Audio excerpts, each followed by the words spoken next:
Ano yan? Parang mezzanine. Oo. Okay. Tapos, may sala, of course, sala Sala and kitchen sa ibaba at yung loft bali ang tulugan.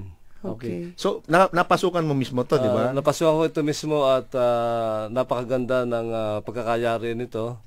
Dahil ito ay dinesign ng ating mga arkitekto sa Manila. Okay. At meron din itong approval ng Manila City Hall. Okay. Wonderful.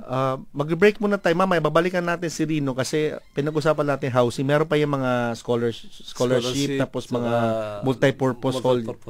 Sige. So, meron po kayong gustong katanungan, malaman tungkol sa ANCOP or anong makisama sa discussion tungkol sa charitable institution sa Philippines, pakitext lang po sa 4001 or mag-shout lang po sa page ng Facebook page ng FEME or Filipino Rhythm Dubai 103.8. Babalik po kami.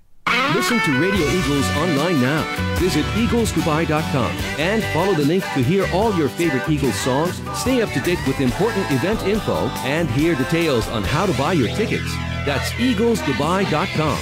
With our vast experience in prosthetics and orthotics, the Dynamic Medical team provides high-quality service from start to finish. Dynamic Medical offer custom-made artificial limbs, corrective aids, medical equipment, and shoes to relieve the symptoms of a wide range of deformities and illnesses.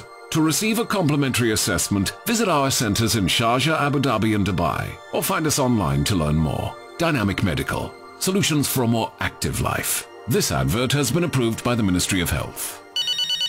Hello? Maligayang bati, Lola. Maligayang bati. Miss ka na namin, Lola. Miss ko na din kayo, mga mahal ko. Pasayin sila araw-araw sa Wassel Recharge. Magkakaroon kayo ng 100 libreng international o 300 libreng local minutes sa pagtawag mula sa UAE tuwing magre-recharge kayo sa Wassel. Para mag-subscribe, i-text ang RW sa 1010 o tumawag sa 800-7766 para sa karagdagang detalye. The school years were long, but they were worth it. School gave me the tools to live and succeed in the world I'd be graduating into. The Australian International School offers quality education provided by qualified professional staff. Enrolment is now open for ELC up to grade 12. Parents are invited to explore the difference today. Visit ais.ae or email info@ais.ae to plan a date to visit. AIS, an IB World School. Filipino Rhythm, brought to you by Alansari Exchange. Depositing your labor guarantees just became quicker with Alansari Exchange.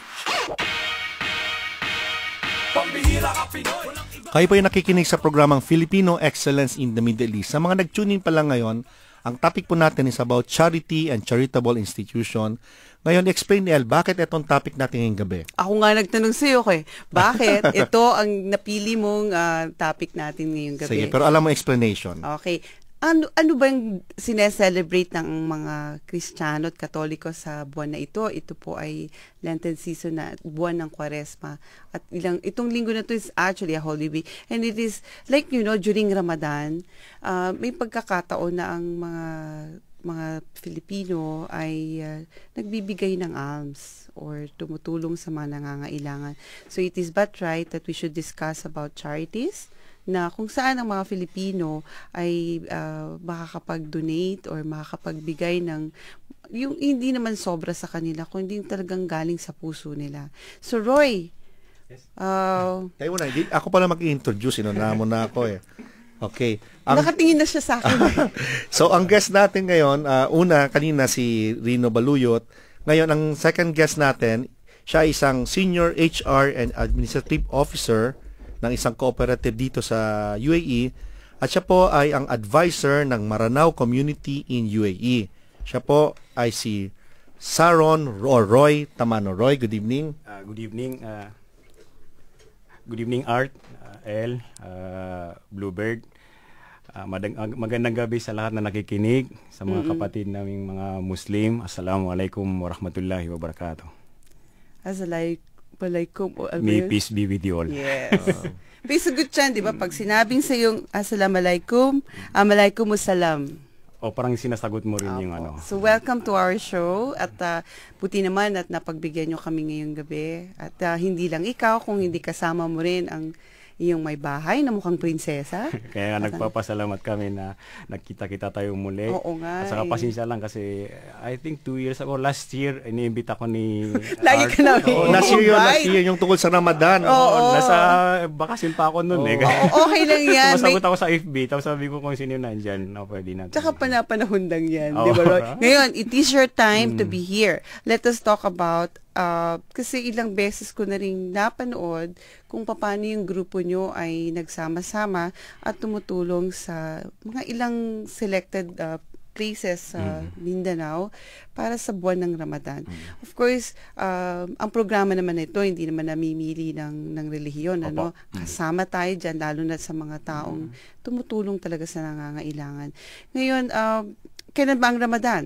Sa July 20 po. July pa lang. Okay. So, mga ganitong panahon ba, Abril, maaari na rin kayong mangolekta nung ginagawa yung pangongolekta. Dun sa nga napanood natin sa telebisyon na isang malaking proyekto nyo every year.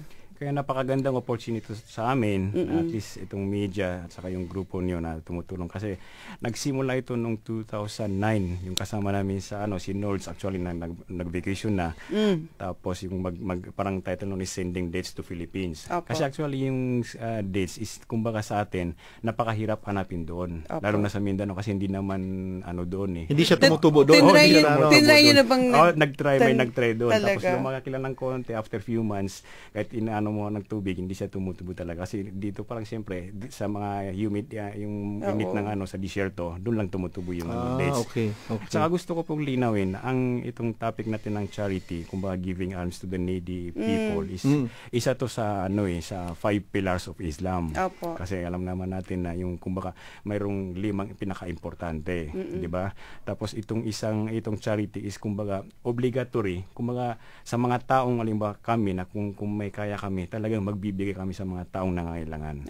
Kaya nagpapasalamat kami na may tumutulong din sa amin. So when we started date sending sa Philippines, 2009, naka-attract kami sa Facebook ng yung mga kasama namin sa Amerika. Tapos sa Saudi. Sa Saudi rin. Lalo na sa Saudi and Kuwait, I remember. Nagpadala sila ng dolyar, tapos pinadala namin.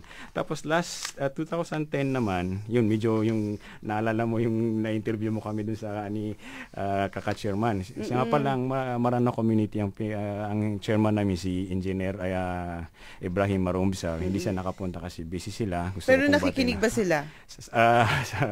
Sana.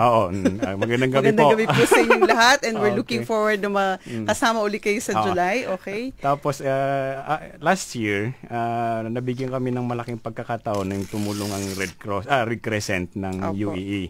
Nagbigay sila ng 2 tons of dates. 2 tons, ha? Yeah. Wow. 2,000 kilo po yun. Tapos, through also the support of Sister Wafa Al-Kasimi, kasi siya yung doon, na tumulong sa amin, tapos naipadala namin sa Pilipinas. Okay. So, tuwang-tuwa naman sila na At saka hindi lang dates. Itong pinagbago dito. Before, you started with sending dates to the Muslim needy, but to the years, nagkaroon ng changes, hindi lang dates, kung hindi, meron ding yung Quran. May Quran, tapos yung praying mat, tapos yung mga rosaryo na Wow, may rosaryo na. Yung pinaka-last, sino recipient? Anong place? Di ba marami kasi Muslim Mindanao malaki yan eh. Sa Mindanao kasi yung may mga kaibigan din kami mga taos. Kasi actually, aside from sa Marano community, di ba mayroon ding Bangsamoro Labor Organization, di ba si Banjo? Okay. Tapos, kasi yung nangyayari, yung mga ibang mga nangangailangan ng tulong, hindi lang namang Marano, kundi mga Maguindanao, Tausug, Iranon, di ba? Ilang tribes nga yan? Actually, 13 tribes. Pero pinaka-major na tribes is 4. 5. Maranao, Iranon, Maguindanao, Tausug, at saka Yakan.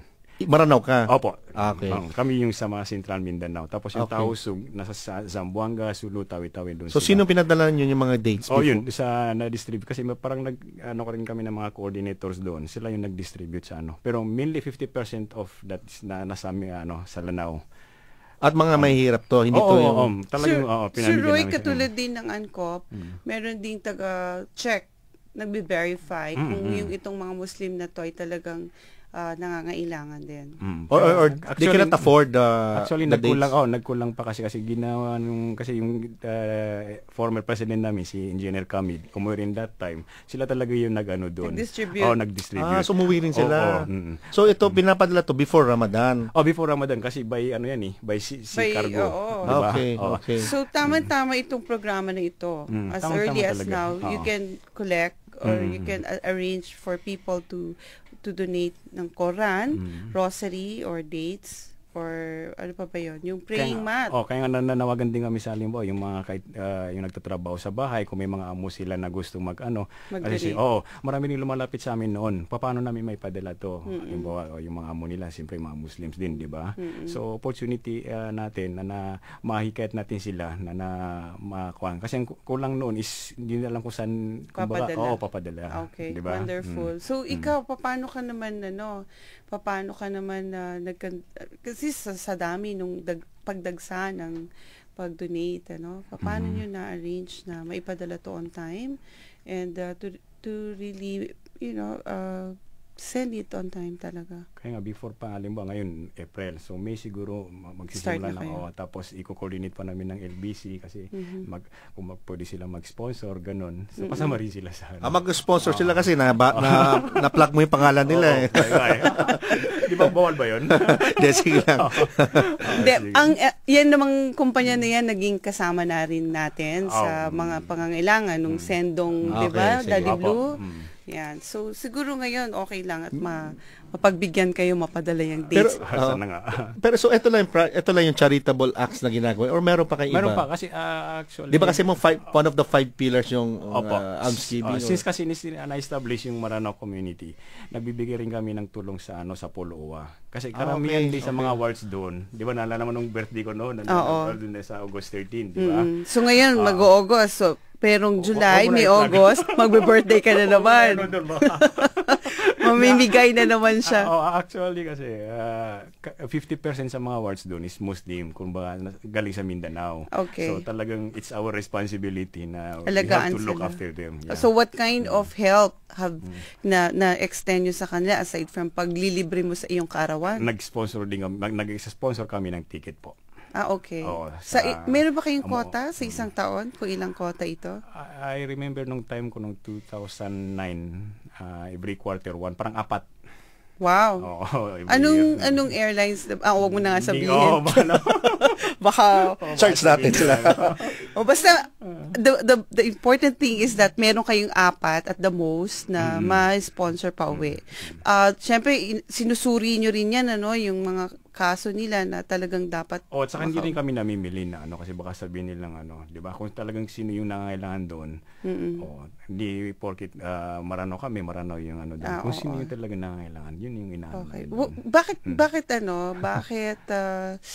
Bakit nga pala itong sa taon na ito na meron ba kayong iniisip na ganito rin? Dadagdagan nyo ba yung 4 sa 5 or sana nga, pero minsan mayroon din mga personal na pangailangan. Oo, tama. Din lalo na yung mga members nyo. Kasi I understand, 500 kayo, pero ngayon 250 yung active. Kasi sa lahat ng mga grupo, may time din yung sabi nilang weather, di ba? May time na ganito yung grupo, napaka-active nila, tapos next year din, parang isipin next year, talagang babawi rin kami, di ba? So, anong status ngayon? Anong weather ngayon ng grupo nyo? Humid ba or winter pa? Fair weather. Fair weather. Pero, actually, pag ganyan, Art, alam mo, tsaka Roy, di ba, kahit naman may problema ang grupo, pag pinag-usapan ng pangangailangan ng mga mahihirap, talagang nagsasama-sama kayo. Diba? Yun namin talaga yung pinapabayan. Maraming salamat. Yun po, sabakat nakinig pa lang ngayon, nag-tune in, siya po si Saron. Bakit Saron? Ito yung type. Saharon? Saharon naman. Para naman chicharon yan. Saron Roy Tamano. Saharon. Title talaga to sa mga Muslim. May meaning po ba ito? Actually, o baka prinsipe ka doon? Arabic term yan ng month. Di ba? Sahro Ramadan. Saharon. Akala ko prince. Pag Ramadan, nilagay na Sahro Ramadan. Di ba? Tapos pag isang single word, Sahron. Di ba? Okay. Pero Si Roy lang yan. Okay. Kaya nga, Roy, kasi hindi na mabagit. Minsan nagiging Sharon eh. Kaya, okay. Pero to, Sharon, lalaki ako. Pero ito tawag ko sa kanya, matagal ko lang kaibigan to, tawag siya kapatid. Kapatid ko to. Kapatid naman. Kapatid. Ever since. Ito po, yun po na si Roy Tamano ng Maranao Community in UAE. Siya po ang advisor. Kung meron po kayong text message sa kanya or paparating, text na lang 4001 or paki-shout na lang po sa Femi Wall or sa Filipino Rhythm Dubai 103.9.